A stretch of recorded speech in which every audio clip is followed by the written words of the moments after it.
ሰላም እንዴት አላችሁ ውድ ተማሪዎቻችን? ናትናኤል ነኝ ከሉሲ ብሪጅ አካዳሚ የ10ኛ ክፍል ኢኮኖሚክስ ትምህርታችን እንደቀጠለ ነው። ዩኒት 7 ላይ እንገኛለን። about the Ethiopian economy እንግዲህ ያየን ነው የምንገኘው በዩኒት 7 ትምህርታችን 7.5 ሰብሴክሽን ላይ ስለ ሰርቪስ ሴክተሩ እየተነጋገርን እንገኛለን። እንግዲህ ባለፈው ሴሽን ከዚህ በፊት በነበረው እንግዲህ በፓርት 1 ሰርቪስ ሴክተሩን ለማየት ሞክረናል ማለት ነው። ምን አይነት ኮንትሪቢዩሽን አለው፣ ምን አይነት ሰብ ሴክተሮች አሉት ሰርቪስ ሴክተሩ ራሱ የሚለውን ለማየት ሞክረናል። ዛሬ ደግሞ እዚሁ ሰብሴክሽን ላይ 7.5 the service sector in the Ethiopian economy በሚለው ፓርት 2 ሴሽን የሚኖረን ይሆናል ማለት ነው። እንደ ሁልጊዜው lucybridgeacademy.com የተሰኘውን ሳይታችንን እንድትጎበኙት በመጋበዝ ወደ ሴሽኔ አልፋለሁ። ሶ what are the components of the service sector? ኮምፖነንቶችን ለማየት እንሞክራለን። ባለፈውም እንግዲህ ኮምፖነንቶቹ ኮምፖዚሽኑ ሰብሴክተሮቹ ምንድን ናቸው የሚለውን ለማየት ሞክረናል። ትራንስፖርት ሴክተር፣ ሬስቶራንት፣ ሆቴል፣ ትሬድ፣ ኮሚዩኒኬሽን፣ ኤጁኬሽን እነዚህ ሁሉ ሰርቪስ ሴክተር ውስጥ የሚካተቱ ናቸው ብለናል።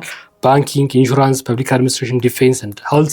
ይሄ እንግዲህ በቃ ሰፊ የሆነ ብዙ ሴክተሮችን የሚያቅፍ እንደሆነ ማሳየት ይቻላል ማለት ነው። so these activities collectively support household businesses and government functions።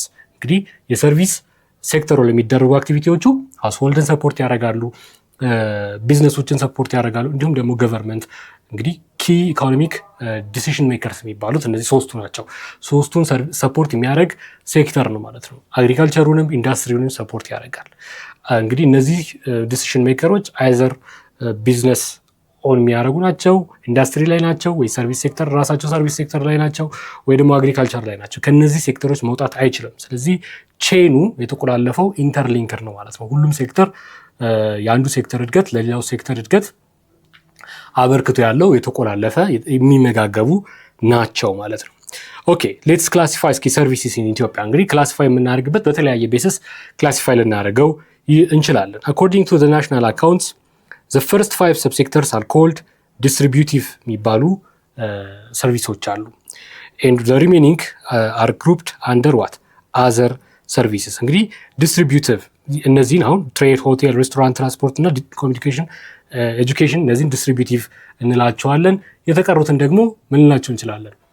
other ሴክተር ላይ እንመድባቸዋለን። በሌላም እንግዲህ በታይፓቸው ኦሪየንቴሽናቸው ልንመድባቸው እንችላለን። ወደ ከስተመር ለማገልገል ኦሪየንትድ የሆኑ ከሆኑ ከስተመር ኦሪየንትድ እንላቸዋለን። ቢዝነስ ለማገልገል ኦሪየንትድ የሆኑ ከሆኑ ደግሞ ቢዝነስ ኦሪየንትድ ሰርቪስ ሴክተርስ ልንላቸው እንችላለን።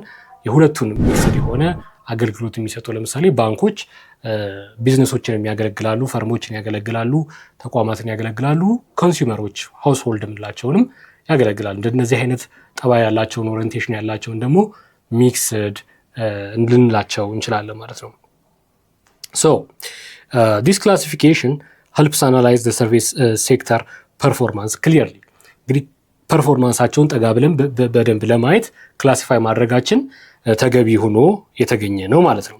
so rising GDP share of the service sector ምን ይመስላል? እንግዲህ ሰርቪስ ሴክተሩ GDP ሼሩ እያደገ መምጣቱ እንዲሁም አሁን ላይ ባለው ስታትስ ኮ ደግሞ ሞር ከአግሪካልቸር አውትፑቱም በተሻለ GDP ሼር እያበረከተ መምጣቱን አይተናል ባለፈው። so the service sector GDP share rose from 41.1 to what 46 እንግዲህ ባለፉት 8 ዓመታት ከ2002 እስከ 2010 ባለው ግሪጎሪያን ካላንደር ከ41.1 በመቶ እስከ ወደ 46 በመቶ ሊያድግ ችሏል ማለት ነው። GDP share of what the service sector growth was driven by what real estateዎች ላይ ቡም ነበረ፣ ሆቴሉና ሬስቶራንት ቡም ነበረ፣ እንዲሁም ኤጁኬሽን እና ሄልዝ የተባሉት የሰርቪስ ሰብ ሴክተሮች ላይ በእነዚህ ፊውልድ የሆነ ድሪቨን የሆነ ግሮዝ ማለት ነው። የዚህን የትምህርት ክፍል ሙሉ ቪዲዮ ማግኘት ከፈለጋችሁ ዌብሳይታችን ላይ አሊያም ደግሞ የሞባይል አፕሊኬሽናችን ላይ ማግኘት ትችላላችሁ። መልካም የትምህርት ጊዜ